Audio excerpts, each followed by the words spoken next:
Hello everyone, welcome back to Ego Tuna. In the current situation where Ryu is gradually becoming an uncontrollable nightmare, can the young alliance between Sadara and Mitsuki turn the tide of battle in the desert?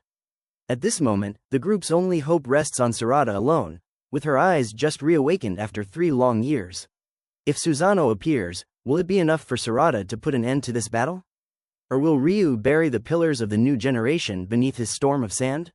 To answer those questions, today, let's join Ego Tuna in exploring the theory. How can Sadara and Mitsuki defeat Ryu? The divine SUSANOO is about to return. Even though hope has been rekindled for her teammates and Ryu was forced to retreat for the first time, I still firmly believe that, no matter how powerful, Sarada's Mangekyo Sharingan is not yet enough for her to dominate the battlefield. Of course, this isn't because her power is weak. On the contrary, her ability to create black holes with her eyes is one of the most terrifying jutsus ever introduced. The problem lies in the fact that Sadara hasn't mastered her power yet. If you pay close attention, you'll notice that even Sadara herself doesn't fully understand what she just summoned. It was only after Yodo's sacrifice, awakening deep emotions inside the Uchiha princess, that her Mangekyo was reawakened. This shows that the power we witnessed is more of an instinctive force, not the result of deliberate control or training. And anyone who knows the history of the Uchiha clan understands this. The first time using the Mangekyo Sharingan often leaves its user drained of chakra and mentally unstable, all because their body has yet to adapt to such immense power. Many prodigies have been born into the Uchiha clan, but the number of people who could fully master the Mangekyo on their first use is less than the fingers on one hand. The only name truly worth mentioning here is Obito. But don't forget, although Obito didn't shine early on, he possessed incredible learning ability. Even Madara had to acknowledge him and chose him as a key pawn in his plans. Aside from Obito, no one else has ever been shown to control the Mangekyo right from its awakening, or if someone did, the author didn't mention it. So what about Sadara? She has just awakened her powers. Her chakra is unstable, her emotions rattled by Yodo's final words. Everything is happening too quickly to expect her to immediately control one of the most powerful dojutsus in existence. On the other hand, although Ryu is being pushed back, he clearly isn't an opponent who can be taken down easily. Born from the 10 Tails Beast King, the amount of chakra he possesses is absolutely monstrous. That's why the longer the battle drags on, the more the advantage shifts in his favor. And that's not even counting the Claw Cloud army still surrounding the group, ready to strike the new generation at any moment he commands. And more importantly, Ryu is an intelligent individual who adapts well to any battle and is extremely cunning. He already found a way to counter Araza's sword, so there's no reason he couldn't do the same with Sarada's Mangekyo.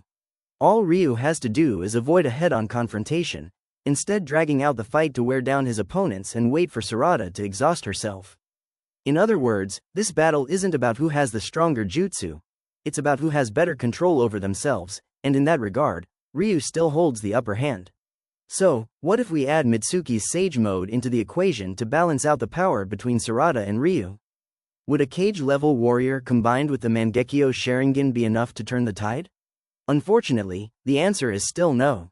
The issue, in my opinion, lies in the nature of the new generation. While they possess incredibly impressive abilities on paper, the lack of uniformity in combat development among the characters is a major weakness of the author's writing. Ryu isn't just powerful, he's stable and well-rounded. From chakra reserves, speed, durability, and strategic thinking to offensive and defensive capabilities, all of his stats are above standard. Meanwhile, Mitsuki's Sage Mode is more geared toward brief explosive power and natural sensory abilities, but he lacks the consistency and defensive layers required to hold his own in a battle against someone as formidable as Ryu. This is proven by the fact that Mitsuki couldn't dodge Ryu's attack and lost his combat state in a single hit. As for Sadara, like I mentioned earlier, she's currently holding a legendary sword without knowing how to draw it. In other words, both are missing a piece. Neither can fully serve as offense or defense in such a crucial battle. That's why coordination is the key condition for these rookies to claim victory. Of course, not the kind of coordination where one attacks and then the other takes over, but rather a fusion of power, weaving their skills and jutsu into one synchronized system and fighting together. And right now, the only method capable of creating that harmony is Sarada's SUSANOO. This guardian deity isn't simply a defensive jutsu. Sadara can use her SUSANOO as a vessel to absorb Sage Chakra from Mitsuki, then adapt and modify it to suit both of their fighting styles. Even Naruto and Sasuke used this exact strategy when facing powerful enemies, combining their powers into a single cohesive force. In short, even though both Sarada and Mitsuki each have their own ace cards, without merging their powers through a clear tactical approach, everything will simply end up as scattered fragments buried in the sandstorm Ryu creates. And SUSANOO is the bridge that can turn those fragments into a fully forged blade. Just like each Mangekyo Sharingan pattern is unique to its Uchiha user, no two SUSANOO are ever the same. The appearance, aura, and even the weapons of SUSANOO are the truest reflection of the user's inner self and chosen path. For example, Sasuke's SUSANOO wields a bow in the left hand and arrows in the right. In his strongest form, Sasuke can use Indra's arrow, the most destructive jutsu in the shinobi world. Its power even surpasses the tailed beast bomb and the ultimate truth-seeking ball of the 10 tails. Itachi's SUSANOO wields the 3 sacred treasures. The Totsuka blade, a sword that can seal anything it pierces. The Yata mirror, a divine shield representing wisdom and ultimate defense. With Yata, Itachi could deflect all incoming damage, making his SUSANOO nearly invincible. The Yasukani Magatama, the most destructive of the 3 treasures. Based on that foundation, it would be entirely logical for Sarada to wield a unique divine weapon within her SUSANOO. And if I had to pick a symbolic one, I believe an axe would be the strongest candidate. But why an axe and not another weapon?